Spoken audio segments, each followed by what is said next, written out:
अस्सलामु अलैकुम वरहमतुल्लाहि वबरकातुहू। ये जो टॉपिक आप देख रहे हैं, मेरी ख्वाब की खूबसूरत जो मैंने देखा था वो मैं आप लोगों के साथ शेयर कर रही हूँ, है ना। देखिए, ये जो किसी का दीदार होता है, चाहे आका सलाम हो या अम्बिया हो या साहबा हो या फिर ख्वातीन में कोई साहबा हो या अम्मा आयशा या हज़रत खतीजा है, या किसी का भी दीदार करना है तो सबसे पहले आपको जो छोटी गुनाह होती है, बड़ी गुनाह होती है, उससे परहेज करना पड़ेगा।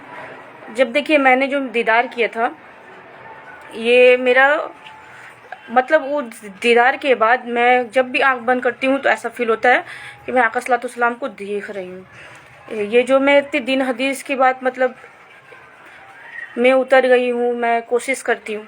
हाँ, एक चीज़ मेरे अंदर कमी है कि मैं अभी नकाब पूरा पहन करके बयान नहीं करती हूँ ऑनलाइन, अदरवाइज़ मैं नकाब पहन के ही रहती हूँ। ये मेरी गलती है, मैं एक्सेप्ट करती हूँ। लेकिन मैं जो अपना एक्सपीरियंस है, जो ख्वाब की, वो आप लोगों तक शेयर करने की कोशिश करती हूँ। आप लोग समझिएगा, ठीक है। जो मैं कह रही हूँ, जो मेरी फीलिंग है वो समझिएगा। ये किसी की मैं नहीं कह रही हूँ, मैं मेरी खुद की एक्सपीरियंस आप लोगों के साथ शेयर कर रही हूँ, ठीक है। कोशिश कीजिएगा कि आप लोग भी कीजिए, तो इंशाल्लाह आका सलाम की भी दीदार होगी, ठीक है। आका सलाम बहुत खूबसूरत है और उनकी खूबसूरती के लिए जैसे अल्लाह ताला के सामने जैसे 7 पर्दा हाईलाइट होता है, 7 पर्दा के बाद एक नूरानी पर्दा हाईलाइट होता है, तो आका सल्लल्लाहु ने अल्लाह का दीदार किया था। उसी तरीके से सेम टू सेम किसी भी जो नॉर्मल इंसान दीदार करते हैं, इतना तेज रोशनी आता है, इतना तेज रोशनी आता है ना, उसके बाद बहुत खूबसूरत फीलिंग होगी। फिर आका सल्लल्लाहु तस्लीम लाते हैं, सुभान अल्लाह, सुभान अल्लाह, सुभान अल्लाह। ये मतलब कि जो मैं बोल रही हूँ ना, ये बोलने ही से मुझे अजीब सा मतलब इतना खुशी वाला फीलिंग होता है ना, वो हर खुश नसीब को नसीब हो। लेकिन उसके लिए सबसे पहले आपको ये करना पड़ेगा, आपको दीदार करना है। सबसे पहले तो 5 वक्त का नमाज एकदम अच्छे से कायम करना है। ऐसा नहीं कि हम नमाज पढ़ लिए धड़ाधड़ हो गया, है ना। तो सबसे पहले आपको अपनी ज़बान, कोई भी कुछ कह रहे हैं, देखिए ऐसा जो माहौल बना हुआ है कि ना चाह कर के भी एक दूसरे को नेगेटिव में टानते हैं, तो उससे परहेज करना है सबसे पहले। छोटी सी बड़ी गलती हो, छोटी गुनाह हो या बड़े गुनाह हो, उससे परहेज करना है सब नंबर 1, ठीक है। और आपको तहज्जुद की नमाज़ पढ़ना है, तहज्जुद की नमाज़ पढ़ना है, फजर की नमाज़ पढ़ना है। और पढ़ने के बाद जैसे दरूद शरीफ पढ़िए। बहुत सारे लोग बहुत सारा वजीफ़ा बताते हैं, तो देखिए मेरा ये, जैसे मैंने जो दीदार किया था, जो मेरा एक्सपीरियंस है मैं वो बता रही हूँ। मैंने तहज्जुद का नमाज़ पढ़ा, उसके बाद मैं फ़जर की नमाज़ पढ़ी। फ़जर की नमाज़ के बाद मैंने और भी नमाज है, एक और 2 रिकात नमाज है जो मैंने पढ़ा था वो। उसके बाद मैंने दरूद शरीफ की बहुत सारी, मतलब दरूद शरीफ में कंटिन्यूसली पढ़ते रही। उसके बाद मुझे नींद आ गई थी, जो मैंने जो एक्सपीरियंस किया, ठीक है। तो उसके बाद में मुझे नींद आ गई। तहज्जुद की नमाज़ पढ़ा मैंने, तहज्जुद की नमाज़ पढ़ने के बाद फ़जर की नमाज़ पढ़ी। फिर उसके बाद जो भी मुझे पढ़ने का मन कर रहा था मैं पढ़ते जा रही थी, और किसी से बात नहीं करना है, ठीक है। चुपचाप से अपने आप खुद ब खुद। मुझे उस सुबह में नींद नहीं आती जल्दी, लेकिन मैं उस वक्त सो गई, मुझे नींद आ गई। अब मैं सोती हूँ कभी कभी, ऐसा नहीं है, लेकिन उस दिन जो मैं बता रही हूँ, तो मैं सो गई। बहुत तेज़ रोशनी आई। एक बार तो क्या हुआ कि मैं सो गई, मुझे ना रात के वक्त मैं नमाज़ पढ़ी, ईशा की नमाज़ के बाद जो काम होता है घर का मैंने समेट लिया। उसके बाद मैं पढ़ते पढ़ते मैं आका के बारे में सोच रही थी, मेरे आका सल्लल्लाहु के बारे में। मैं सोचते मुझे नींद आ गई। नींद आने के बाद बहुत तेज़ रोशनी, मुझे नींद आ गया, आँख बंद था, बहुत तेज़ रोशनी, बहुत ज़्यादा तेज़ रोशनी। तो मैंने ऐसा सोचा कि इतनी तेज़ रोशनी, मैंने तो लाइट ऑफ कर दिया है, तो मेरी क्या हो गई, मैंने आँख खोल दिया। तो आप लोग ये गलती ना कीजिएगा, आँख ना खोलिएगा, ठीक है। तो ये हो गया। उसके बाद नेक्स्ट, फिर उसके बाद देखिए मैं कितनी खुशनसीब हूँ। मैं अल्लाह का बहुत शुक्र अदा करती हूँ, मेरे आका सल्लल्लाहु अलैहि वसल्लम का बहुत शुक्र अदा करती हूँ कि उन्होंने मुझे इस काबिल समझा। मैं बहुत शुक्र अदा करती हूँ, इसीलिए मैं खुद को गुलाम रसूल बोलती हूँ, गुलाम गरीब नवाज, गुलाम गौस पाक बोलती हूँ। क्योंकि इनकी जो गुम्मत है, मैं जब भी आँख बंद करती हूँ मुझे आका सल्लल्लाहु अलैहि वसल्लम की गुम्मत, मेरे सरकारी गौस पाक की गुम्मत और ये ख्वाजा गरीब नवाज की गुम्मत दिखती है। अब आप लोग जो भी समझिए, लेकिन मैं मेरा एक्सपीरियंस बता रही हूँ, ठीक है। तो मैं सुबह के वक्त, मैंने पहला बता दिया। अब ये नेक्स्ट, जो मैं सुबह में सो रही थी, तहज्जुद की नमाज़ मैंने कंप्लीट किया। उसके बाद फ़जर की नमाज़ मैंने कंप्लीट किया। हाँ, 2 रकात इशराक की नमाज़ मैंने पढ़ा था। और उसके बाद मैं अपना वजीफ़ा करते जा रही, जो भी वजीफ़ा होता है मैं अपना कंटिन्यूसली किया। उसके बाद मुझे नींद आ गया। नींद आने के बाद जन्नत के जो 8 दरवाजे हैं, बहुत खूबसूरत, बहुत खूबसूरत।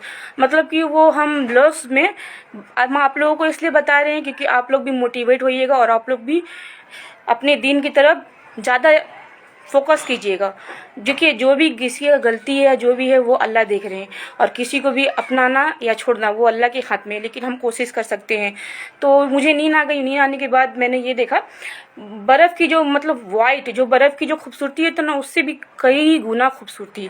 और 8 दरवाजे मैंने देखा, जैसे बहुत खूबसूरत खूबसूरत 8 दरवाजे हैं और वो खुले हुए हैं, और मैं बाहर खड़ी होकर के देख रही हूँ। देखने के बाद बहुत खूबसूरत, एक बहुत ही खूबसूरत, क्या ही मैं लफ्ज़ में बयान नहीं कर सकती हूँ, आप लोग समझ सकते हैं। तो वो मुझे बता रहे हैं। मैं सोचा कि ये रास्ता में पॉसिबल नहीं, मैं नहीं जा सकती। मैं सोच रही हूँ खड़ी होकर के गेट के बाहर अपने ख्वाब में कि मैं नहीं जा सकती हूँ, क्योंकि इसके अंदर पॉसिबल ही नहीं, मैं कैसे जाऊँ। तो किसी मतलब उस ख्वाब में, सुभान अल्लाह, क्या ही कहूँ मैं, आप लोग समझ सकते हैं ये फीलिंग को। तो मुझे आए एक शख्स, ठीक है, वो बहुत लंबे चौड़े और बहुत खूबसूरत थे। तो वो मुझे दिखा रहे थे कि देखो, तुम जा सकती हो अंदर। मैं बाहर खड़ी थी, जैसे 8 दरवाजे हैं, बहुत खूबसूरत वाइट है। मैं देखिए वाइट भी बता रही हूँ, बर्फ़ की जो सिल्ली है ना, बहुत खूबसूरत से दरवाजे के ऊपर ऐसे खूबसूरत से बनी हुई ना कि गेट वो पूरा बना हुआ है। 8 दरवाजे जन्नत के, ठीक है। तो वो जो आई मेरे ख्वाब में, तो वो मुझे दिखा रहे हैं, देखो तुम आराम से गेट के अंदर जा सकती हो। मतलब तुम गेट के अंदर जा सकती हो, तुम ऐसा ना सोचो कि तुम मतलब नहीं जा सकती हो तुम। उसके बाद से जो मैं और भी मोटिवेट हो गई हूँ कि मेरे अल्लाह, मेरे आका और मुझे जो भी मुझे प्यार करते हैं, वो मुझे ख्वाब के ज़रिए दिखाए हैं कि तुम दिन हदीस जो भी कर रही हो, तुम उसमें आगे बढ़ सकती हो। मुझे देखिए, मुझे इतना नॉलेज नहीं, एक्सपीरियंस नहीं है, लेकिन मैं पूरी कोशिश करती हूँ कि मैं अच्छी अच्छी बातें आप लोगों तक शेयर करूँ। ये जो है हमारी ज़िंदगी है। समझ में आया ये कितनी खूबसूरत फीलिंग थी। और जब मैं ख्वाब से उठी ना, तो मैं इतनी खुश, इतनी मतलब मैं अपने में खुद में मतलब खूब खुश, और मेरी जो मन में ना बहुत खुशी हो रही थी। तो उसके बाद से जो मैं जब भी आँख बंद करती हूँ तो मुझे आका सलाम की जो गुम्बदें दिखती है, सरकारी गौस पाक की गुम्बद दिखती है, ख्वाजा गरीब नवाज, और जो भी मैं फीलिंग करती हूँ कि मतलब मुझे इनका ये करना है, तो वो मेरी आंखों में बंद करने के बाद दिखती है।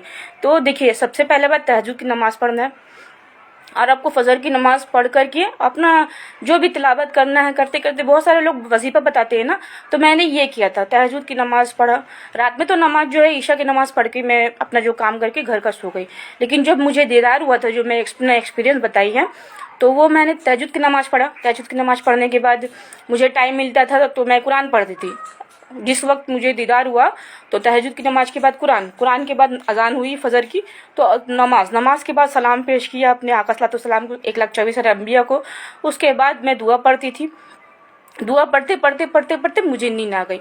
तब मैंने ये दीदार किया। तो ये आप लोग कीजिएगा, और बिना बात किए, बात नहीं करना है। और ख़ास करके ये जुमा के दिन मेरे साथ ऐसा हुआ था। जुमा के दिन मैंने ये दीदार किया था। तो आप लोग भी कोशिश कीजिए कि जब इबादत कीजिए तो सुकून से, राहत से, किसी से बात नहीं करना है, आराम से। ये जो खूबसूरत फीलिंग है ना, आपको आका सलाम का भी दीदार करना है, तो उसके लिए आपको अपना ज़बान हाथ पे कंट्रोल करना पड़ेगा। और जो बड़ी गलती है, छोटी गलती जैसे होते हैं चुगली टाइप, उससे परहेज पूरा करना पड़ेगा, ठीक है। आई होप आप लोगों को समझ में आएगा मेरी फीलिंग। और आप लोग भी कोशिश कीजिए कि नमाज कुरान कीजिए और अपनी ज़बान को और नफ्स को कंट्रोल कीजिए। बाकी तो सब अल्लाह के हाथ में। अल्लाह किसको अपना बना ले और किसको नहीं, है ना। तो ये अल्लाह के हाथ में। हमारा बोलना, हमारा बयान करना, हमारा कुछ भी, कोई भी ऐसा हरकत है, वो अल्लाह के हाथ में। जब अल्लाह जिसको चाहे उसको तौफीक से नवाज देते हैं, और जिसको नहीं चाहते हैं उसको दुआ के लिए हाथ भी नहीं उठाने का मौका देते हैं। तो ये अल्लाह की तौफीक है कि हमें ये तौफीक मिल रही। तो अल्लाह का लाखों करोड़ों शुक्र अदा, जितना शुक्र अदा करूँ मैं। हमेशा जब भी खाना खा के या नाश्ता करके उठती हूँ, तो मैं पहले नहीं करती थी ऐसा, लेकिन अभी करने लगी हूँ, और मुझे बहुत अच्छा लगता है मेरे अल्लाह का शुक्र अदा करना, क्योंकि उन्होंने ही आका सलाम को समझने का मौका दिया, अपने अम्बिया को, सहाबा को समझने का मौका दिया, इतना खूबसूरत दीदार कराया है। तो अपने अल्लाह का तो शुक्र बनता है। उम्मीद है आप लोगों को समझ में आएगा मेरी ख्वाब की फीलिंग। अल्लाह हाफिज़, खुश रहिए, खुशियाँ बांटिए, नमाज कायम कीजिए।